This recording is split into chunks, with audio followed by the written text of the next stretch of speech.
Cái bạn nào đấy ấy? Bạn Thu Quân. Bạn Thu Quân. Bạn này gọi là bạn Thu Quân nhỉ? Gái họ gì đấy? Họ Dư. Họ Dư à? Vâng.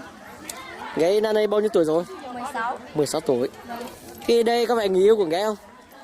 Không biết. Không biết à? Đám mày ăn thế nhỉ? Chay ở bạn nói chay. Bạn bao nhiêu một ạ? Bó nhà một có người yêu chưa? Có rồi. Có người yêu rồi. Đây chứ gì có phải không? Đây có phải ạ? Có phải dưới đây không? Sắp phải. Sắp phải. Sắp phải nhưng không phải. Sắp phải. Tưởng là phải. Tuy là phải rồi mà sắp phải. Bình thường chỗ bạn này như đứa gái lấy chồng là tầm bao nhiêu tuổi? Và 14, 15, 14, 15, 13. 13. Thế vụ đã cưới này cô dâu bao nhiêu tuổi? 14 với 10. Không biết. Miền 14. Thế mình đi lấy chồng chưa? Định đi đây rồi.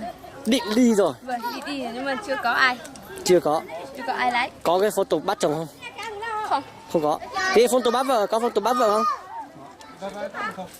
Không có. Vâng, không có photo bắt vợ. Không có. Không cho bắt vợ à? Vâng, không cho bắt chồng.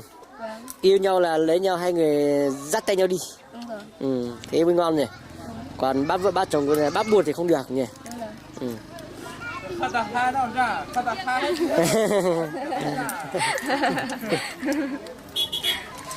rồi.